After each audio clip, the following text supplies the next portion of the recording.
A woman accidentally discovers that her perfect husband has another family on the side, and they even have a handsome 17-year-old son. This is yet another outrageous manga-adapted late-night drama. Its brilliance will blow your mind. The story begins with Aimi and her husband Takeo living a blissful life as a happy family of three. Back in high school, Takeo helped Aimi retrieve her precious moon-shaped bracelet. This led them to become each other's first loves. From their first love school uniforms to their wedding gown, they spent 15 enviable years together. Aimi believed herself the happiest woman alive, until the day she accidentally uncovered Takeo's shocking secret. One day Takeo left home without his phone. As Aimi was about to return it, she glimpsed a text message. The sender arranged to meet Takeo at a jewelry store the following afternoon. Though it seemed like an ordinary message, a woman's intuition told Aimi something was wrong. She remembered Takeo mentioning a dinner with colleagues tomorrow. Instead of confronting him directly when returning the phone, Aimi rushed to her best friend Reiko's law office for advice. She suspected Takeo might be up to something. Reiko dismissed it as Aimi's overactive imagination,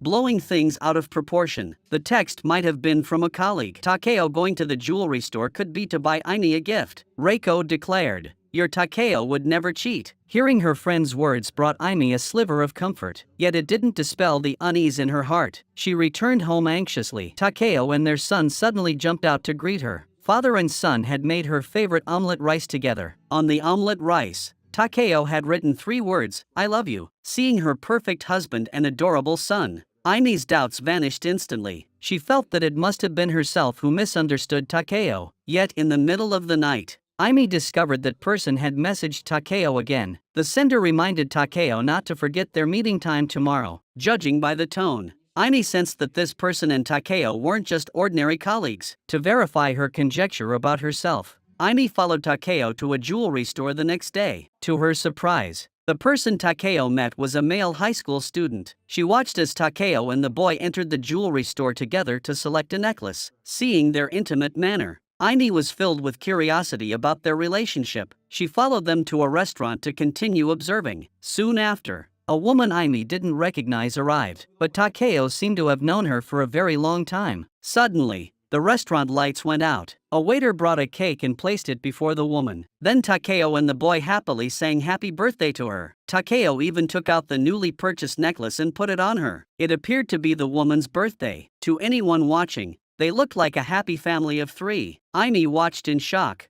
feeling her entire world crumbling. She couldn't fathom the nature of Takeo's relationship with these 2 people. Just then, her son called. Aimi had no choice but to return home, carrying her immense doubts. Early the next morning, she went to the law firm and told her best friend everything she'd discovered the night before. Though she couldn't confirm if Takeo was cheating, the relationship between Takeo and that woman was definitely not ordinary. Reiko advised Aimi to first confirm the nature of Takeo's relationship with that woman. Only if he was truly unfaithful should she consider filing for divorce. Over the next few days, Aimi secretly followed Takeo daily but found nothing unusual. Just as she thought she might have misunderstood Takeo once again, that woman finally appeared. Their unrestrained, intimate behavior ignited a surge of rage within Aimi. What enraged her even more was that Takeo, the woman, and that boy actually went home together for dinner. Tears of anguish streamed down Aimi's face as she snapped photos. She had finally confirmed Takeo's infidelity. She desperately wanted to know when he had begun betraying her. So while Takeo showered,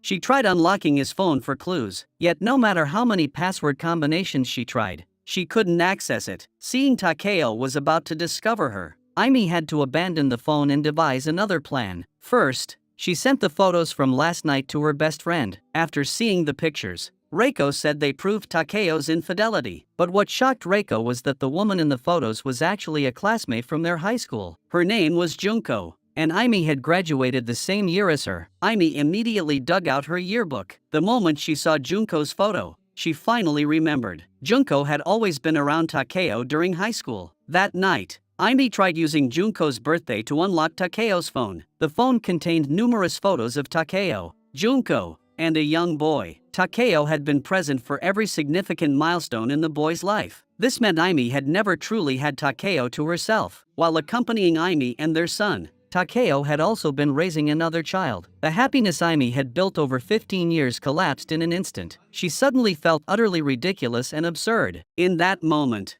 She vowed to make Takeo pay. Reiko discovered the boy wasn't Takeo's child. He was likely Junko's son from her previous marriage. Her best friend offered to help Aini sue Takeo and Junko. Aini could then receive millions of yen in alimony. Yet Aini declared that mere millions of yen in alimony could never heal the damage done or restore the happiness she'd lost. Since the law couldn't punish them, she would exact her revenge on Takeo and Junko in her own way. Aini planned to first break them down mentally. She applied to become Junko's son's private tutor. Aini could confirm one thing: this boy at least harbored some affection for her. Ryota was handsome, and female classmates often admired him. Yet, as an inexperienced middle schooler, he both craved closer contact with the boy he liked and feared rejection or misunderstanding. They often require considerable time to overcome their shyness and unease toward themselves. Aini, however, understood how to seize and create opportunities, building on the emotional foundation laid through this physical contact, and observing Ryota's nervous, evasive glances born of shyness.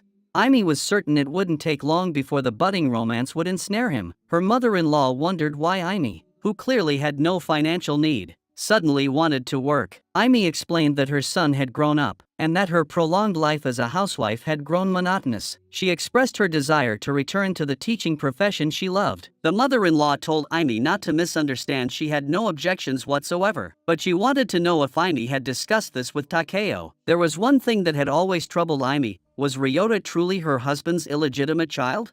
Ryota's English grades were less than ideal, and the final exams were approaching. Aimi wanted to tutor him privately, to make studying less tedious. She planned to set goals and rewards for him. Then Aimi's gaze fell on the game-themed keychain hanging from Ryota's backpack. She told him that she, too, played that same game. Hearing his teacher played it, Ryota's previously dull eyes suddenly sparkled brightly. Whenever games came up, the usually nervous Ryota became confident and composed. Aimi promised that if Ryota scored above 85 on the final exam, she'd gift him a set of game skins and help him level up together. In truth, Aimi had already privately researched Ryota's interests to bridge their gap. Ryota opened up and lowered his guard. The next step was to gradually delve into his family situation. Upon learning Aimi had successfully approached Junko's son, Reiko's expression suddenly turned uneasy. She vowed to assist Aimi as much as possible. Yet as someone who had witnessed Aimi and Takeo's entire journey through youth and into happiness,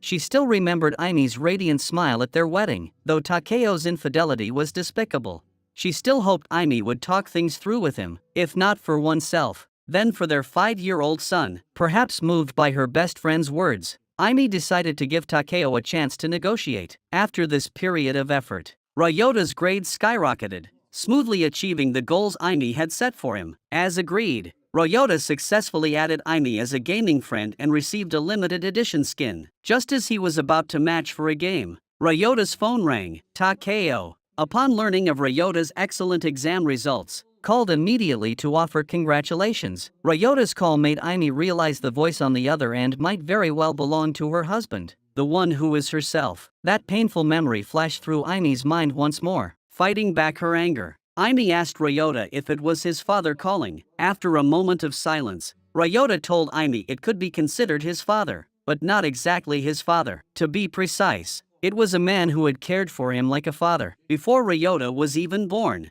his biological father had abandoned his mother. He had no memory of his biological father, and his mother refused to discuss him. From the moment he could remember, this man had always been by his side. Because his mother worked extremely long hours, it was often this man who cared for him. As he grew slightly older, he learned the man was his mother's boyfriend. Over time, he simply grew accustomed to their life together. Aimi forced herself to remain calm as she asked Ryota if he'd ever wondered why they never married. The question left Ryota momentarily speechless. Just then, a teacher from the guidance office notified Ryota that his mother had fainted and was currently in the hospital. Upon hearing the news, Ryota rushed out the door in a hurry. Even though Ryota had now revealed that Takeo wasn't his biological father, Aimi still felt uneasy. If Takeo found out Junko had fainted, would he be just as frantic as Ryota?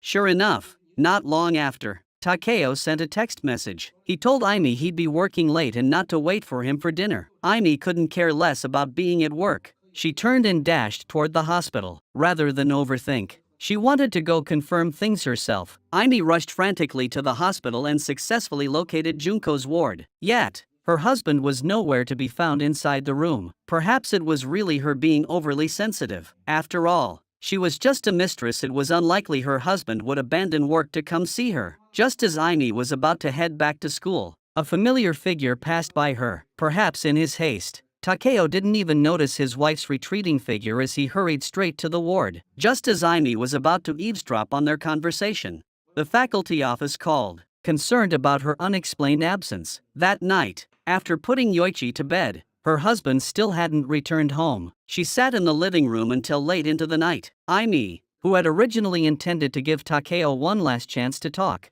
now felt it was completely unnecessary. In Takeo's heart, a mistress and a son with no blood relation both mattered more than her and their child. She realized this relationship was beyond repair. Aimee resolved to continue her revenge in her own way. The next day, Ryota apologized to Aimee. He'd skipped class abruptly yesterday out of concern for his mother. He wanted Aimee to continue tutoring him in other subjects. His mother had likely fainted from overwork. Ryota planned to study hard and get into university to lighten her burden. After all, he was about to become a big brother. Since returning to work, Aimee had visibly lost weight. She mentioned her recent lack of appetite. Her mother-in-law thoughtfully prepared a bowl of millet porridge for her. Yet Aimee felt nauseous after just a few bites. Suspecting pregnancy, her mother-in-law urged her to get checked at the hospital. Though Aimee knew the odds were slim, Takeo hadn't touched her in ages. She still took the test with a glimmer of hope. If she were pregnant now, would her husband reconsider?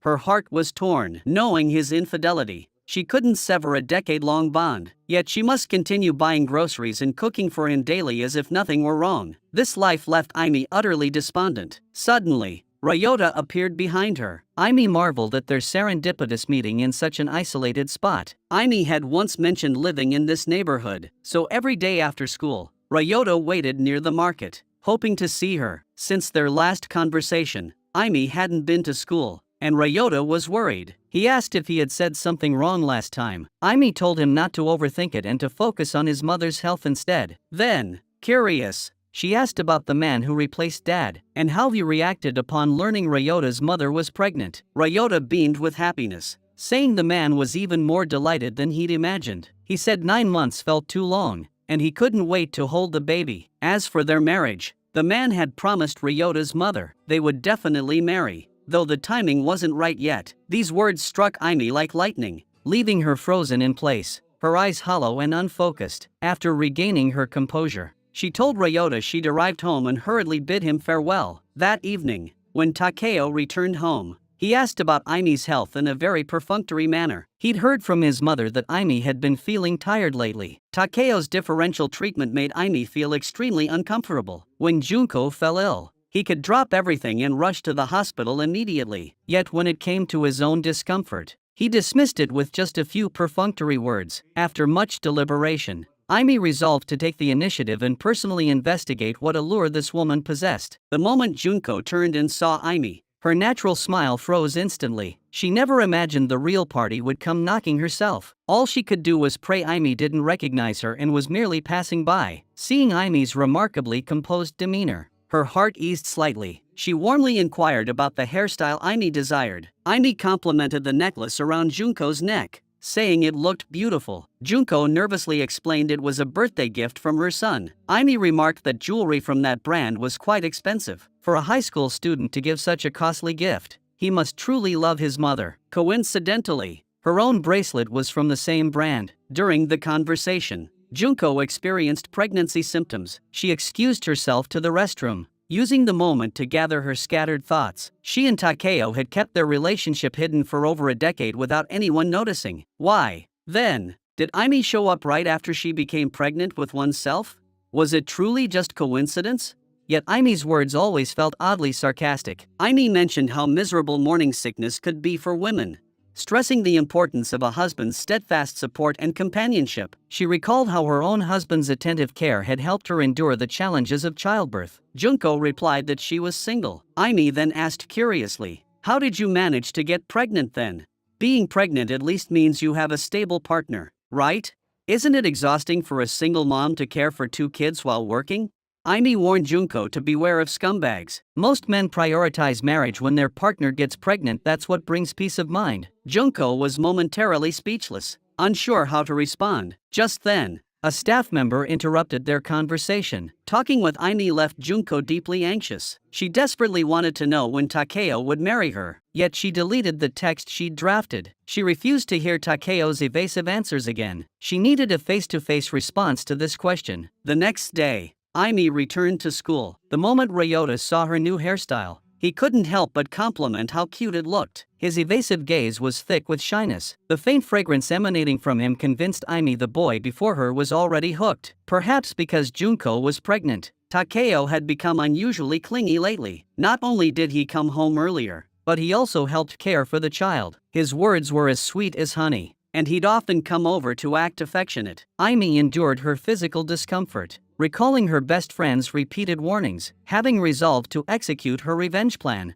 she must not slip up before its completion. Striving to play the role of a happily doted-on wife, she must advance her scheme swiftly. Just then, Ryota proactively messaged Aimee, inviting her to meet at a cafe this weekend. Junko also seemed to notice her son's recent odd behavior. A bottle of men's cologne now sat on his desk. He, who was usually only interested in games, suddenly recalling her conversation with Aimee, which only deepened her unease. With a heavy heart, she opened Ryota's laptop. A suggestive chat log appeared before her eyes, though she didn't know who was on the other end.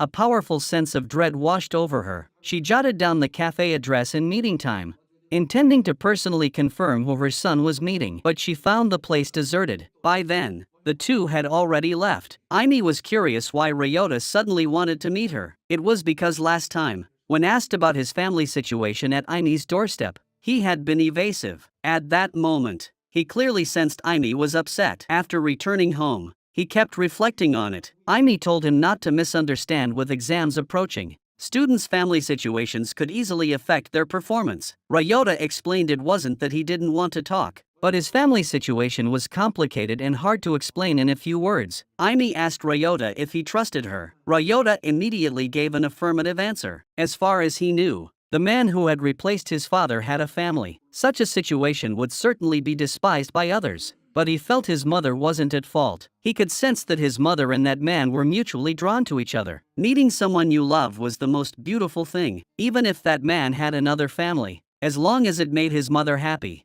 that was enough. Ryota argued that a family-oriented man like Takeo had meticulously cared for Aimee and her son for over a decade, even without a formal marriage. For such an upright man to betray his family, the problem must lie within that family itself. Aimee was shocked by Ryota's worldview, finding it utterly self-centered and full of unfounded assumptions. Why didn't he consider that their own misconduct might be pushing another family into ruin?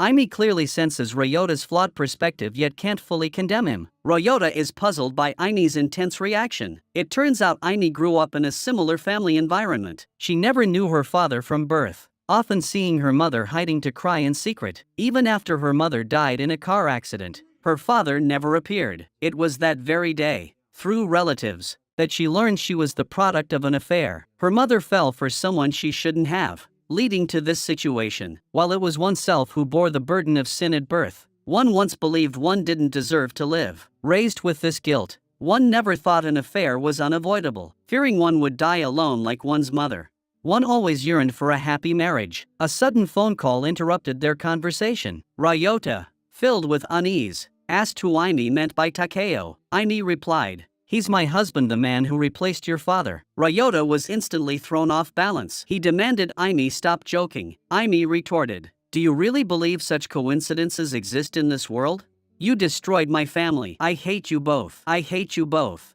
With that, Aimee stormed off without looking back. Junko, unable to find her son, was troubled. She sensed Aimee was somehow involved. If her son had been harmed, she wouldn't let Aimee off easy. Aimee, having calmed down slightly, realized her emotions had gotten the better of her. She hadn't anticipated Ryota lived in a family devoid of guilt. This only fueled Aimee's anger further. Junko tracked down a park near Aimee's home and spotted Takeo alone with the baby. This confirmed her suspicion that Ryota's date was Aimee. She learned from Yoichi that Aimee had gone out with a friend. Even Takeo didn't know which friend it was. He never pried into Aimee's personal life. Junko waited anxiously until late at night for Ryota to return home. Just as she was about to confront him, Ryota headed straight for his bedroom. He opened his laptop to find Aimi had blocked him. A wave of disappointment instantly washed over him. The next day, classmates told him Aimi had quit her job. Reiko thought Aimi had acted far too impulsively. All the groundwork for their revenge plan,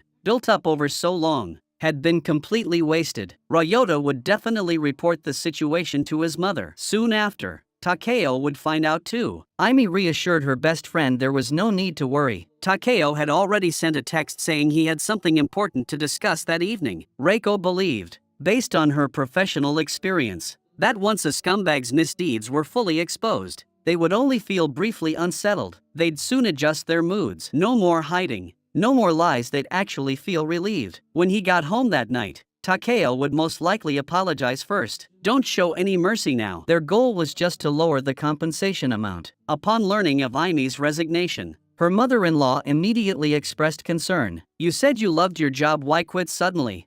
She urged Aimi to relax, promising unconditional family support through any hardship. Aimi desperately wanted to tell her mother-in-law right then that her precious son had another family outside. Her mother-in-law would surely see right from wrong and stand by her, making Takeo apologize and admit his fault. After this brief fantasy, Aimi quickly pulled herself back to reality. This relationship was probably beyond repair. Just as her best friend predicted, Takeo apologized to Aimi the moment he got home. Takeo said he heard from Yoichi that mom had been crying a lot lately and blamed it all on dad, though one didn't know exactly what had upset Aimi. As her husband, one felt one should apologize first. Juggling work and childcare must be incredibly stressful. One hoped Aimi would speak up if she felt overwhelmed as family. They would share the burden together. In truth, Ryota hadn't told Junko about the school incident at all. Aimi immediately shared this with her best friend. One wondered if Ryota's lack of time to tell his mother was due to the approaching exams. Reiko dismissed this as unlikely. Ryota lived with his mother. They had ample opportunities to meet, and if he truly wanted to tell her, he could have texted or called. Clearly, Ryota didn't want to bring it up. If that was the case, Reiko thought Ryota showed potential to be on her own side. Analyzing the situation, it seemed highly probable Ryota had fallen head over heels in love. Though it felt unethical, she sensed Ryota still held value. Ryota silently waited outside the office for weeks without seeing any sign of Aimi returning to work. He finally mustered the courage to go directly to Aimi. Junko received a call from the school reporting that Ryota had skipped class without reason and left early. After her initial surprise,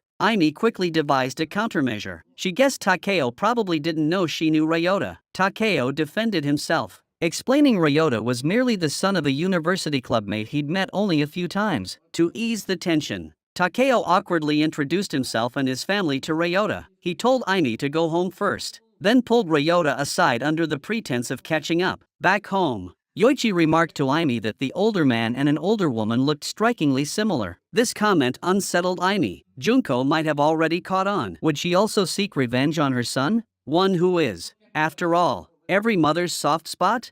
Takeo pinned Ryota against the wall and sternly reprimanded him. He had explicitly told them not to approach his residence without permission. Yet, these past few days, both he and Junko had shown up repeatedly. Ryota apologized to Takeo, promising to be more careful next time, but he couldn't help adding, "Your wife is really beautiful." Takeo awkwardly didn't know how to respond. Back home, Aimi curiously asked what Takeo and Ryota had talked about. Takeo vaguely said it was just catching up. Aimi didn't feel comfortable pressing further. Just then, Yoichi wanted milk. Aimi discovered the fridge was empty. She decided to go out to buy some but unexpectedly found Ryota hadn't left yet. Ryota apologized to Aimi for not considering her feelings that day at the beach. After returning home, he kept reflecting on how, despite being the one who strayed, he avoided discussing the affair because the outcome benefited himself. Compared to Ryota's apology, Aimi was more concerned about what he had just discussed with Takeo. I asked him if he really intended to marry mom.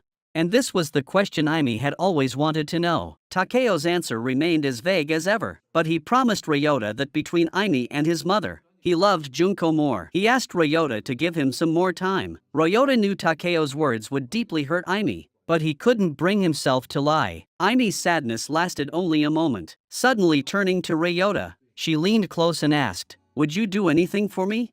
When Aimi returned home late that night, she overheard Takeo on the phone, his voice sounding extremely agitated. Though she caught only fragments of the conversation, The information was enough to shock her. Aimi couldn't help but ask Takeo who he'd just been talking to. He explained it was work-related. His subordinate had been making frequent mistakes lately, affecting their month-end performance. Though he managed to gloss over it, Takeo still felt uneasy. At this critical juncture, he absolutely couldn't afford any mistakes. He asked Aimi if she was free on Friday, their wedding anniversary. They hadn't celebrated with a meal together in years. To show his sincerity, Takeo planned to choose a high-end restaurant. Incidentally, he also bolstered his image as a good husband in front of his colleagues, adding another layer to his reputation. After returning home, his mother reminded Takeo that it had been ages since he celebrated their anniversary with Aimi. She urged him to choose a gift with genuine care. Idle. She had picked out a diamond accessory and called Takeo over to see it. Treat Miss Aimi well,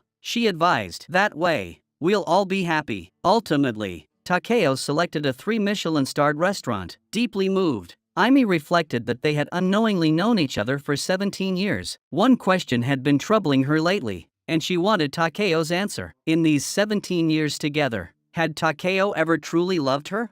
Just then, Aimi's phone rang. The hospital notified her that her grandfather had collapsed. Takeo offered to accompany her, but Aimi declined. She wanted him to stay and seriously consider the question she'd just asked. The doctor informed Aimi that her grandfather's cancer had metastasized, and the prognosis was grim. Aimi felt deeply guilty. Over the years, she had devoted most of her energy to herself, neglecting her grandfather's health. Her grandfather told her not to blame herself. Birth, aging, sickness, and death were all part of life's natural cycle. He knew he didn't have much time left. Before he passed, there was one very important thing he needed to tell Aimi. He asked Aimi if she knew the origin of the bracelet. Aimi only knew it was her mother's keepsake. Her grandfather revealed the bracelet was a token of love given to Aimi's mother by the chairman of Tsukishiro Jewelry. This man named Shota was Aimi's father. Aimi's mother had once worked as a saleswoman at Tsukishiro Jewelry. Unexpectedly, she caught the eye of Shota, the chairman of the Tsukishiro Group. Soon after, she became pregnant with Aimi. Since Shota already had a family, he wanted to terminate the pregnancy, but Aimi's mother insisted on giving birth no matter what. Shota offered her a settlement to sever all ties. The day Aimi's mother died in a car accident, she was reportedly on her way to confront Shota. Details of that crash remain unreported to this day. Tsukishiro Group settled everything with money. After all, if the media dug into the accident, Shota's marital infidelity would inevitably surface. When grandfather learned of Tsukishiro's actions, he was furious. He ordered Shota never to appear before the child again, and refused to let Aimi call such a scumbag her father. As for the money Shota promised Aimi's mother, grandfather kept it safe for her. Shota also left Aimi some shares. Yet even with this immense wealth, Aimi remained profoundly despondent. No amount of money could bring her joy. Aimi suddenly snapped back to reality. Could the money Takeo mentioned on the phone that day be connected to her origins? She recalled how Takeo frequently followed news about Tsukishiro Jewelry and often bought gifts there. But if she herself didn't know this secret, Takeo certainly couldn't have known either. Upon returning home, her mother-in-law inquired warmly about her grandfather's condition. Seeing Aimi's low spirits, she kindly crouched down to comfort her. Aimi couldn't help but feel that though life was tough, she was fortunate to have such a kind and considerate mother-in-law. Just then, her mother-in-law's phone, left on the table, suddenly rang. Aimi instinctively turned to look and accidentally caught sight of several text messages from Takeo. After her mother-in-law left, to confirm her suspicions, Aimi logged into her mother-in-law's social media account on the computer and discovered they had a private chat group. In the group, they were discussing when Aimi's grandfather would die. Aimi found it hard to believe everything up to this point had been an illusion. Junko even directly addressed Takeo's mother as mother-in-law in the group. Intimate photos of the three further proved the mother-in-law had sided with Junko from the start. Haruko returned with pastries and continued feigning concern for Aimi. Aimi played along with the mother-in-law's act. To uncover how they learned oneself's true origins, Aimi subtly probed the mother-in-law about her younger days. Seeking clues, perhaps elated by her impending success, she let her guard down. Haruko, completely unprepared, opened up to Aimi about herself. In her youth, she met Takeo's father at a beauty pageant. They married soon after and had a child, but Takeo's father was a compulsive gambler, racking up massive debts. Ultimately, she chose divorce. Initially, she believed raising Takeo alone would be manageable, but she soon discovered that, no matter how hard she tried, life remained incredibly difficult. Her heart ached whenever she saw Takeo unable to play happily like other children. Then one day, Haruko spotted a large corporation recruiting housekeepers. She applied on a whim and surprisingly got the job. Thanks to this position, their living conditions gradually improved. Additionally, she befriended an employee at that very company. Aimi sensed that the friend her mother-in-law mentioned might be her own mother. Haruko claimed she had kindly warned that friend that an illicit affair would end badly, but the girl wouldn't listen. And in the end, she was not only abandoned but also lost her job. The truth was, after learning about Shota and Aimi's mother's affair, Haruko secretly gathered evidence by filming them. She then sold the evidence to a weekly magazine, forcing Aimi's mother to sever ties with Shota. After the scandal broke, Haruko was also expelled from Shota's household. This only strengthened Aimi's conviction that the friend her mother-in-law mentioned was indeed her own mother. Later, Haruko accidentally discovered Shota's plan to use money to cover up the existence of his illegitimate daughter, fueling her jealousy further. Then fate intervened. The high school attended by this illegitimate daughter happened to be the same one Takeo attended. Seeing this as destiny's plan, she urged Takeo to pursue Aimi, though Takeo explicitly stated he already liked another girl. Haruko dismissed it, confident Takeo could handle the situation. Initially shocked, Takeo's mother declared, "If he marries that girl, we'll have more money than we could ever spend." Takeo quickly embraced his mother's logic. Poverty was too terrifying a prospect. He abandoned his pursuit of Junko and deliberately drew closer to Aimi, until one day, he unexpectedly encountered Junko again on the street. In that moment, Takeo's mind flashed back to his mother's words. Reiko was furious upon learning of Takeo's scheme. Legally, the money Aimi inherited from her grandfather couldn't be divided with the husband even if they divorced. Takeo and his mother must have other plans to transfer the assets. She urged Aimi to sever ties with Takeo immediately. Reiko had already drafted the divorce papers for Aimi, but Aimi seemed hesitant. She felt Ryota was innocent and hoped to spare him from involvement. Reiko warned Aimi not to show mercy. After all, that high schooler was the son of her husband's mistress. That fact could never be changed. Takeo was again promising Junko that he'd divorce Aimi once she transferred all the stocks to him. Junko had long grown numb to Takeo's so-called promises. Takeo assured Junko that Aimi only appeared shrewd, she was actually a fool. Suddenly receiving a large sum of money would surely overwhelm her. Then, all he'd have to do was tell her it was for financial management, and Aimi would immediately transfer all the money over. Takeo urged Junko to be patient, as the divorce required numerous procedures. They would also need to change Yoichi's registered name to Kazuo. Mentioning Kazuo suddenly alerted Junko. She rushed to Ryota's bedroom and pulled out his test papers. She discovered Ryota's tutor was also named Kazuo. This couldn't be a coincidence. All clues pointed to what Junko suspected. Early the next morning, Ryota packed 2 large bags. Junko asked where he was going, but Ryota ignored her. She urged him to stay clear-headed and not let lust cloud his judgment. Takeo and his mother were his true allies. He mustn't be manipulated by a woman. Aimi's sole purpose was revenge. Ryota declared that he knew everything even if exploited. He accepted it willingly. His words shattered Junko completely. She couldn't comprehend why her son would choose Aimi's side, knowing she was using him. Ryota confronted his mother. "You know Takeo is a married man, yet you maintain an illicit relationship with him. Isn't that wrong in itself? Don't you feel any guilt at all? Just because it's oneself who benefits, can't you empathize with how painful and desperate it is for the betrayed party? How can you, as the perpetrator, have the nerve to act so righteous?"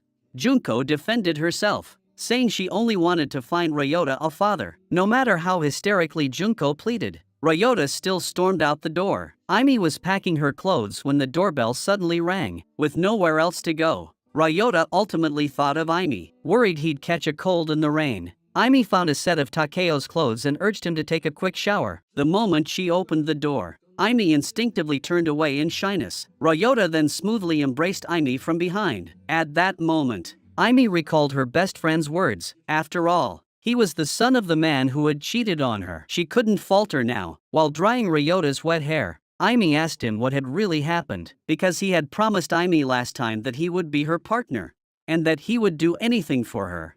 He decided to distance himself from his mother. This was the best way he could think of to support Aimi. It was all because of his mother's mistake that Aimi had suffered such innocent pain. Ryota offered a sincere apology. Aimi cut him off. Ryota wanted to know what he could do for Aimi to fully forgive them. Himself. Aimee gave no response. When the rain stopped, Aimee still sent Ryota home. Soon after, her grandfather's condition worsened again. On his deathbed, he mustered his last breath to tell Aimee, "I'm sorry," for Takeo and his mother. The day they'd been waiting for had finally arrived. Just as they secretly gloated, a familiar figure entered the funeral hall. It was none other than Aimee's father, Shota. The sudden appearance of a father absent from Aimee's life for over 30 years brought an ominous foreboding. The next moment, Aimee's actions sent waves of unease crashing through them. Unexpectedly, Aimee chose to take the initiative. She told Shota she'd learned her origins from her grandfather, but she was deeply curious about what happened the day her mother was in the car accident. With matters having come to this, Shota had no intention of hiding anything. Coming to attend Aimee's grandfather's funeral, he had prepared himself to confront the past. He intended to tell Aimee the whole truth. 32 years ago, he had fallen for Aimee's mother at first sight. At that time, he had just taken over the Tsukishiro group. His parents had arranged a family marriage for him, one he was not satisfied with. The heavy expectations placed upon him by his elders felt like a mountain crushing him, leaving him breathless. Aimee's mother's companionship had eased that burden, until the day she became pregnant with Aimee. He thought he finally had leverage to negotiate with his father and demand to marry Aimee's mother. But he was too young at the time for wealthy tycoons in high society. Love was merely a condiment for life. Marriage had to be tied to interests. Setting aside that Aimee's mother's humble background fell far short of his parents' standards.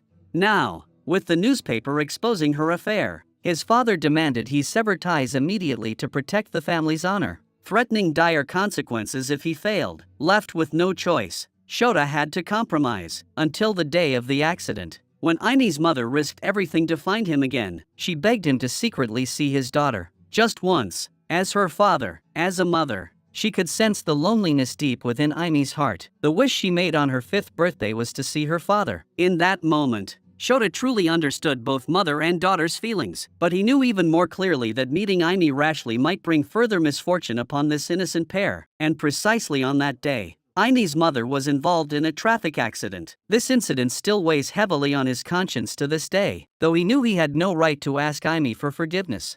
Shota promised that from now on, whatever Aimee needed from him, he would do everything in his power to help. Aimee insisted there was no need to wait. She had a request right now. She revealed her entire situation to her father. Back home, Haruko, the drama queen, feigned complete ignorance, feigning shock at Aimee being the illegitimate daughter of a tycoon. She subtly hinted that after so many years apart, Aimee and her father must have much to discuss. Aimee stated that since her father hadn't shown his face in over 30 years, there was naturally no emotional bond. Meeting would only lead to talk of money. Haruko inwardly rejoiced everything unfolded exactly as she'd envisioned. After 17 agonizing years, she could finally ascend to the pinnacle of life. Yet she must conceal this joy, keeping it buried deep within. She continued feigning concern, urging Aimee to take care of yourself and move forward. Money matters, she said, could be discussed together later. The immediate priority was to see her grandfather off on his final journey. Haruko had no heart for Aimee or her grandfather at that moment. Her mind was already scheming about where to travel next. Yet dreams are as beautiful as reality is cruel. Suddenly fired by her employer, Haruko was still somewhat stunned, but she quickly recovered. After all,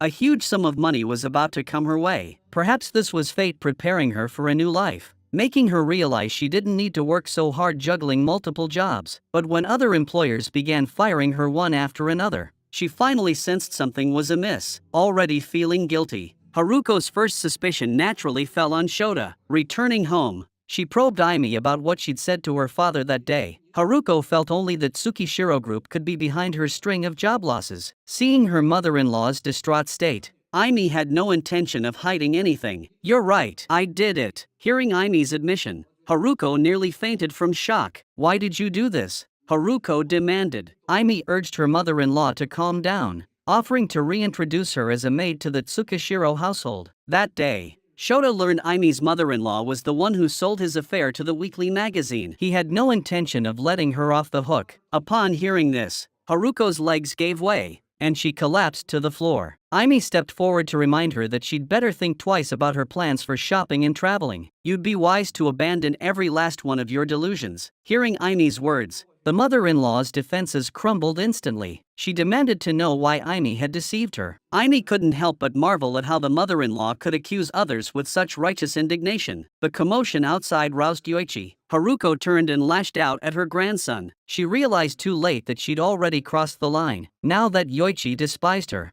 Aimee's last lingering concern was resolved. She seized this chance to sever all ties with the Haruko family once and for all. Meanwhile, the clients Takeo had painstakingly secured began canceling their contracts. Before he could grasp what was happening, a colleague informed him a handsome young man sought him out. That man was Ryota. Takeo appeared flustered by Ryota's sudden visit. Before he could devise a response, Ryota bluntly declared before everyone, "I want you to separate from my mother." With the affair exposed, the image of Takeo as a devoted husband built over decades crumbled completely. Losing his composure, Takeo vented his fury on Ryota. He demanded, "Why couldn't you talk to me privately? Why come to my workplace to harass me? Did you ever consider the consequences?" Ryota had naturally weighed the fallout, but only this approach would make Takeo take the issue seriously. Takeo accused Ryota of being a traitorous, ungrateful bastard. He had actually raised such an ungrateful creature. Takeo's actions convinced Ryota that this time, one hadn't made a mistake. The man before him was utterly unworthy of him and his mother's lifelong trust. Seeing Takeo's true colors, Ryota felt profoundly hurt and helpless. His only confidant now was Aimee. Aimee, himself, had trusted Takeo for a full 17 years, only to receive this outcome. That evening, when Takeo returned home, Aimee had prepared dinner as usual, but today's meal was peculiar, nothing but eggplant. Though I'm not sure what eggplant symbolizes in Japan. Takeo's expression made it clear this wasn't a good sign. He awkwardly praised Aimee's cooking as always being superb. Aimee then casually asked if he thought he was better than Junko. Takeo was stunned. Aimee's expression showed she already knew about Junko. He instinctively tried to make excuses, but Aimee told him not to waste his breath. Had his mother really told him nothing? Takeo hastily pulled out his phone, revealing over a dozen missed calls from his mother. He begged Aimee to calm down and give him a chance to explain, but Aimee slammed a stack of incriminating photos onto the table. Even confronted with this evidence, Takeo refused to fully come clean. Suddenly remembering Yoichi, he tried to appeal to Aimee through his son. Seeing her husband's duplicitous face left Aimee both amused and exasperated. She advised Takeo to focus his energy on caring for Junko's unborn child instead. Only then did Takeo realize Aimee hadn't lied, she truly knew everything. He pleaded with Aimee to consider their 17 years together and grant him a chance to reform. But Aimee produced the divorce agreement she'd already drafted. Both her husband and mother-in-law had received their due punishment. Aimee's next step was to confront Junko, yet Junko beat her to it, falsely accusing Aimee of moral corruption using her position as a teacher to seduce her son. Driven mad, Junko demanded Aimee hand over her son immediately. Ryota had been missing for a week. Now she had every reason to suspect Aimee had kidnapped the high schooler. This was a crime. Did an affair deserve forgiveness just because it wouldn't land her in jail? Aimee was merely letting Junko taste the agony of losing a family member. Knowing she was in the wrong, Junko immediately knelt before Aimee, begging her to return her son. Just then, Ryota appeared before her. Seeing Ryota safe and sound, Junko's expression hardened again, ready to accuse Aimee. Ryota stated plainly it had nothing to do with Aimee. He had run away and never once met her. Junko couldn't understand why Ryota constantly favored Aimee. She must have charmed or threatened him. She began, only to be cut off by Ryota. "Because I fell for her without permission," he stated. Junko felt both anger and amusement at this. She couldn't fathom what charm Aimee possessed to captivate her son so completely. Aimee then mentioned that Junko had helped style her hair, and that it was her own. But Junko never told Takeo about it. The truth was, Junko was deeply insecure. She feared Takeo would become anxious and leave her if he found out. Junko knew being the other woman was shameful. Driven by sensitivity and insecurity, she chose to hide it. Aimee's words cut deep, shattering Junko's defenses. She kept insisting Takeo loved only her,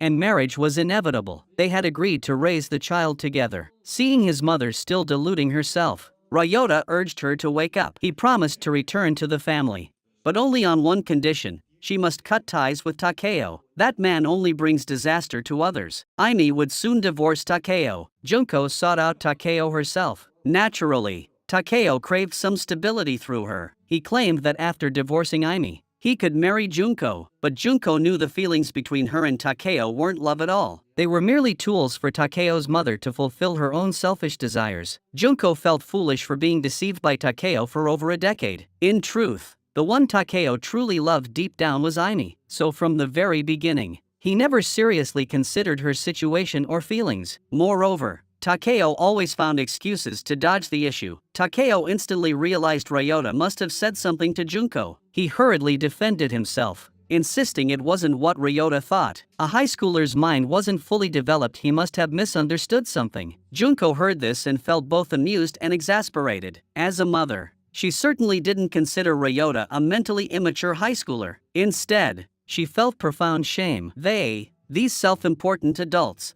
had shown less awareness about this matter than a high schooler. With that, Junko rose to leave. Takeo suddenly remembered his trump card, the child growing inside her. Junko told Takeo not to worry, she was no longer alone now. Afterward, a dazed Takeo drowned his sorrows in alcohol on the street. He never imagined things would reach this point. By chance, he encountered Akemi, a junior colleague who had long admired him. Akemi comforted Takeo, insisting that an affair was nothing to be ashamed of. If you've fallen for someone, why suppress it? That's against human nature. Takeo was genuinely shocked by Akemi's words. To express his gratitude, he invited Akemi to dinner. Akemi clarified she wasn't taking sides. She simply believed it was natural for people to crave novelty, especially men who usually looked down on women. At that moment, she had one burning desire. At that moment, she desperately wanted to tell such men, "Go to hell." Due to the scandal's severity, Takeo was demoted and had his salary cut at work. His colleague Eiji couldn't understand it. He refused to believe Takeo had cheated for money. How many 17-year spans are there in a lifetime? If he hadn't truly loved his wife, how could he have endured those 17 years? The thought was terrifying. If Takeo hadn't genuinely loved Aimi, how could he have persevered all this time? Claiming his mother coveted Aimi's inheritance was merely a shield for his own unfaithfulness. Realizing this now was clearly too late. The next day, Aimi returned home to find the house in shambles. Takeo looked haggard, as if aged 10 years. Seeing the unsigned divorce papers on the table, she demanded when he would sign and give them to her. Takeo knelt again, apologizing and begging for reconciliation. He admitted that, upon reflection, he hadn't appreciated his blessings until now, realizing that his true love was Aimi. He confessed that initially, he'd followed his mother's advice and approached Aimi for money. But living together and having Yoichi, he'd fallen in love with Aimi without even realizing it. Hearing this, Aimi felt a mix of emotions, both amused and bitter. Takeo insisted this time he truly understood his mistakes. From now on, he would be honest and hoped Aimi would give him another chance to redeem himself. In this world, only Aimi and Yoichi mattered to him. Aimi stepped closer and told Takeo that everything she had done wasn't for an apology, it was to exact revenge on them, even if it meant exploiting the innocent Ryota. She wanted Takeo and Junko to taste the bitter flavor of betrayal by someone they trusted most. Now he had the nerve to speak of forgiveness? Not tearing them limb from limb was already an act of mercy. Takeo couldn't comprehend how crucial maintaining one's integrity throughout youth was for a woman. Hearing this, Takeo claimed he understood. He vowed to compensate her and Yoichi tenfold from now on. Yet belated affection is worth less than grass. Apologies alone aren't enough for mistakes, only proper punishment leaves a lasting lesson. Only by knowing the pain of separation could divorce hold any meaning. The day after finalizing the divorce, Aimi planned to leave this city of heartbreak with Yoichi. Just before boarding the car, Ryota called out to her, pleading for her not to go. "As long as you're by my side, that's all I need. I won't ask for anything else." Aimi and Ryota apologized, realizing that, in their blind pursuit of revenge, they had dragged an innocent person into the fray. Now that vengeance was achieved, she refused to perpetuate this cycle of misdeed. Post-divorce, Takeo was reassigned to a company gatehouse. Living in dire straits, he couldn't help but recall his wife who once prepared daily lunches for him. His current plight was self-inflicted. Meanwhile, Aimi opened a family-themed cafe in the countryside, gaining modest local fame. Reiko suggested that since Aimi had achieved success in her career, perhaps it was time to consider a new relationship. At this, Aimi couldn't help but blush. Through an introduction from a regular customer at her shop, she had indeed recently met a single father named Asahi. Though slightly less handsome than Takeo, he seemed honest and dependable. Aimi was contemplating giving dating Mr. Asahi a try. Coincidentally, Asahi turned out to be Yoichi's father, just as Aimi was filled with anticipation, ready to take a new step forward. A familiar figure stepped back into her world. Aimi never dreamed she'd encounter Ryota here again after 7 years. Ryota said he happened to be teaching at the local school. Flustered, Aimi fled the scene in a panic. She had chosen to settle in this remote countryside precisely to forget everything from the past. But how did Ryota know her whereabouts? This left Aimi utterly perplexed. What shocked Aimi even more was Ryota finding her again at the coffee shop. Curious, Aimi asked why he'd come to this village. Ryota explained he'd visited during a university training camp years ago. Captivated by the scenery then, he'd actively sought a teaching position here after graduation. Though unsure if it was true, Aimi congratulated Ryota on fulfilling his dream of becoming a teacher. Ryota didn't respond to her congratulations but suddenly emphasized he was 25 now. Aimi instantly understood what Ryota was implying. The youthful innocence had indeed faded from his eyes. He told Aimi not to play dumb. She knew exactly what he meant. So why wouldn't she give him a direct answer? All these years, his feelings for her had never changed. Just as he was about to utter something even more sentimental, Asahi and the other parents happened to walk into the shop. Watching Asahi and Aimi chatting and laughing together so naturally, Ryota's face darkened with displeasure. The mothers nearby couldn't help but praise Ryota's handsome looks, surely inherited from his mother's excellent genes. Their conversation instantly dragged Aimi back into unpleasant memories, though Ryota knew these topics were sensitive. His youthful naivety left him unsure how to politely decline the enthusiastic parents. Asahi, however, keenly noticed Aimi's unease. The mothers, seemingly oblivious to the tension, asked Ryota for a photo of his sister and then rushed over to Aimi, showering her with compliments about how adorable she was. Aimi could only force a smile and nod along. After everyone finished their meal and left, Asahi even took the initiative to ask Aimi out for a date alone over the weekend. Ryota immediately shot Asahi a hostile glare, then turned his gaze to Aimi. To his surprise, Aimi actually agreed to Asahi's date request. Ryota looked utterly dejected. On the verge of tears, he left reluctantly, his face etched with bitterness, thinking Ryota would back down. Aimi was surprised when he returned that evening. She hoped Ryota would accept their relationship as parent and teacher. Ryota declared he couldn't accept Aimi dating Mr. Asahi. Aimi declared she wanted to start a new life here. Ryota intended to try one last time, but Yoichi suddenly returned home, forcing Ryota to retreat for now. On Sunday, Aimi closed the shop for the day to meet with Asahi. Yoichi offered support, saying he'd stay at a friend's place tonight and not to worry about him. Asahi remarked how precocious kids are these days. His daughter had said the same thing. Watching his daughter grow day by day, Asahi genuinely wanted to find her a mother. After all, there are many things a girl going through puberty finds hard to discuss with her father. Though she agreed to date Asahi, Aimi still didn't plan to start a relationship with him right away. She told Asahi everything about herself, revealing she was a deeply dark person with an intense desire for revenge. Asahi told Aimi not to blame herself. Truly dark people never feel pain. On the way back, Asahi remained curious about the nature of Aimi's relationship with Ryota-sensei. That day, he could clearly sense Ryota and Aimi acted like old acquaintances. Given that, Aimi saw no reason to hide it. She told Asahi that Ryota had once been her student, and they'd unexpectedly reunited in this rural backwater. As she bid Asahi farewell, Aimi received a text message. Ryota still hadn't given up. He mustered his courage once more, hoping to talk to Aimi. At the same time,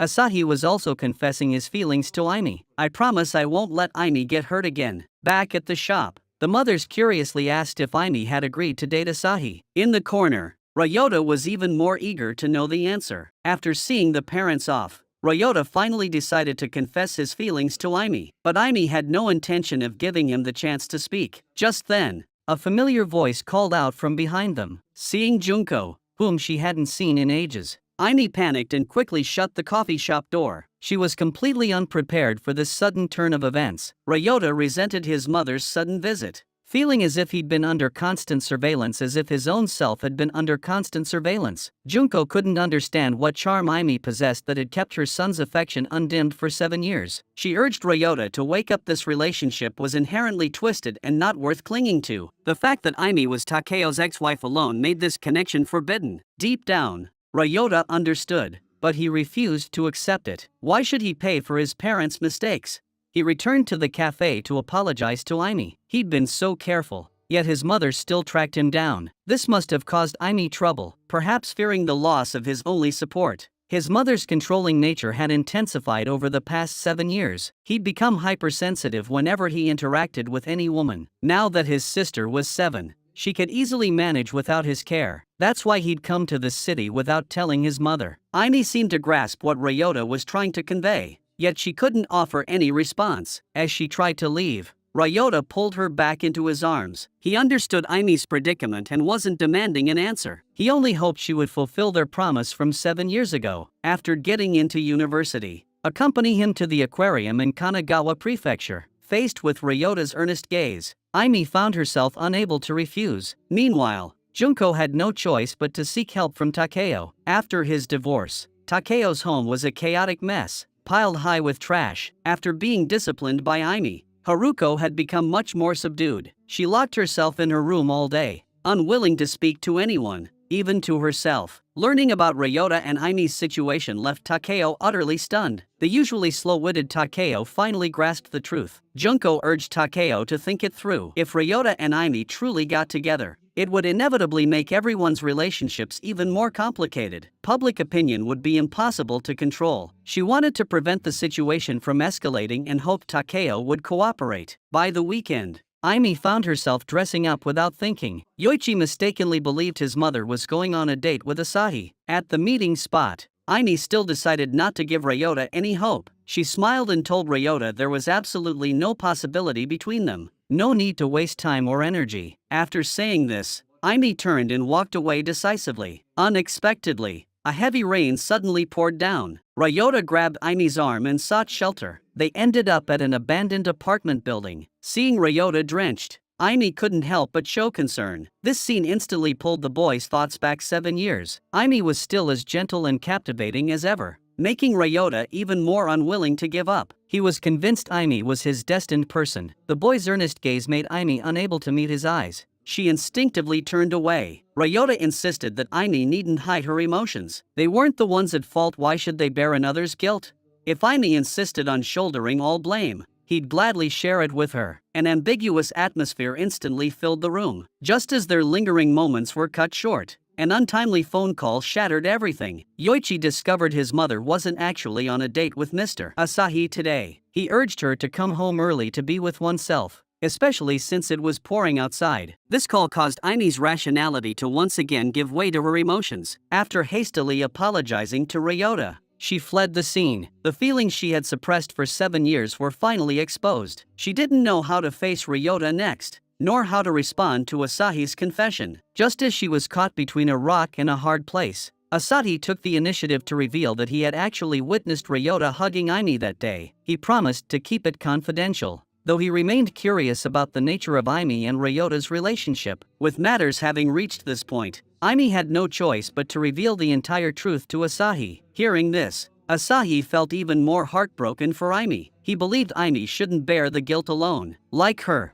he too had been betrayed, so he understood that pain. There was no need to sink back into pointless emotional turmoil. Aimee understood Asahi's unspoken warning. Pursuing a relationship with Ryota would inevitably bring unhappiness. Yoichi confronted Ryota, demanding he stop harassing his mother. He explained that upon returning home that day, he'd overheard fragments of a conversation between Ryota and his mother. Though he couldn't grasp the exact meaning, he sensed his mother's intense resistance. Not wanting to cause her further distress, he pleaded with Ryota to leave her alone. This scene mirrored his own past attempt to persuade Takeo to stay away from his mother. The next day, Aimee learned from Asahi that the coffee shop had been flooded with negative reviews online. Asahi advised her to report it to the police, warning that rumors would spread quickly in this small town. Aimee hesitated, worried that if Junko was the culprit, reporting it could jeopardize Ryota's job. Seeing her indecision, Asahi grew frustrated. He asked if she'd considered Yoichi's feelings. What treatment would Yoichi face if the rumors spread? Asahi's point was undeniable. The coffee shop's business deteriorated rapidly, and Yoichi soon faced ostracism from classmates. Ryota also desperately wanted to know if his mother had sent the threatening letters. To help Aimee uncover the truth, he bought a ticket back to Tokyo that very night, determined to confront his mother. But the moment he opened the door, a foul stench hit him. The house was in utter disarray. Junko lay motionless, face down on the table. After confirming his mother still had a pulse, Ryota asked where his sister was. Junko suddenly became agitated. "It's been 7 years," she cried. "Why won't you leave me alone?" It turned out someone had recently posted multiple negative reviews on her hair salon's official website. Soon, these rumors spread to her daughter's kindergarten. Junko had no choice but to take her daughter out of school for an extended period and send her back to their hometown. She was convinced Aimi was behind it all. Ryota's words made Junko doubt herself. Learning Aimi had received threatening letters, Junko recalled receiving many herself. Ryota noticed the style matched Aimi's letters exactly. Perhaps he had wrongly accused his mother. The culprit behind these threats clearly targeted both his mother and Aimi. He wanted to tell Aimi immediately, but his mother grabbed his arm. Junko had lost everything. She couldn't bear to lose her only son too. Ryota still decided to move out on his own. Though this trip home hadn't uncovered the real culprit, at least it confirmed the perpetrator despised both Aimi and his mother, seeking to ruin both their reputations simultaneously. After much deliberation, Ryota found Takeo highly suspicious. Could it be that he had exploited this wave of public opinion to convince Aimi to reconcile with him? So he went straight to Takeo's residence. Facing Ryota's accusations, Takeo looked utterly bewildered. He insisted he had no reason to hurt Aimi again, but Ryota pointed out that only a handful of people knew his sister was illegitimate. Takeo conceded Ryota's reasoning made sense. Just then, Haruko abruptly opened the bedroom door. She berated her son for still being unable to let go after 7 years. Haruko urged him to turn himself in at the police station, warning him not to let hatred blind him any longer. Just then, Aimi appeared. She told her mother-in-law to stop playing games. "Have you forgotten my father is the chairman of Tsukishiro Group? Have the legal department request information disclosure. The truth will surface quickly." And we recovered fingerprint evidence from the threatening letters. Initially, Aimi had suspected Junko, but 7 years ago, Junko chose Ryota over Takeo. Only Haruko had a prior record. To achieve her goals, she'd exploit her own son. Seeing no point in defending herself, Haruko dropped her facade. She believed this was nothing but karma. It was all Aimi's fault for making her endure 7 years of hell. Unable to find any job, she was ridiculed wherever she went. Ryota couldn't understand Haruko's motive for targeting his mother. Haruko grew even more displeased at the mention of Junko's name. Back then, it was Takeo and Junko who had the affair. Why had Junko faced no punishment these past 7 years, running her barbershop as if nothing had happened? On this point, Haruko believed Takeo was the real culprit. If he had cooperated with her plan and married Aimi back then, none of this would have happened. Aimi urged Haruko to go to the police station and turn herself in. Unable to accept defeat, Haruko grabbed a knife from the sink and lunged at Aimi. Takeo declared that everything was their own fault. It was merely the loss of a job and social standing. If they could let go of their hatred, everything could still turn out for the better. Yet Haruko remained convinced that she was blameless and stormed out. Unexpectedly, she encountered Shota downstairs. Shota hadn't anticipated Haruko's stubbornness. It seemed her punishment back then had been too lenient. This incident not only showed Aimi that Takeo was genuinely remorseful, but also Ryota's actions deeply moved Aimi. Yet Junko called with a death threat against Ryota. When they rushed to the rooftop, only a pair of shoes remained on the ground. Junko hadn't jumped. She merely wanted to test whether Ryota truly cared. Her state seemed unhinged. She claimed Ryota's eyes resembled her father's, the man who deceived her during university. When Junko saw that man again, he already had a new girlfriend. Her ordeal reminded Aimi of her own past. In that moment, she felt a deep, visceral empathy for Junko. Junko didn't want to lose Ryota again. Back then, she had chosen her son over Takeo. Now she hoped Ryota would choose himself. Yet Ryota still refused to forgive his mother. He believed she had caused Aimi immense pain until the very end. Watching her son take Aimi's side so completely, Junko broke down again. She insisted it wasn't herself who had seduced Takeo. She too had been deceived by his sweet talk. She was just a naive romantic. Once she saw Takeo's true colors, she walked away without hesitation. Why was Aimi now trying to take her son?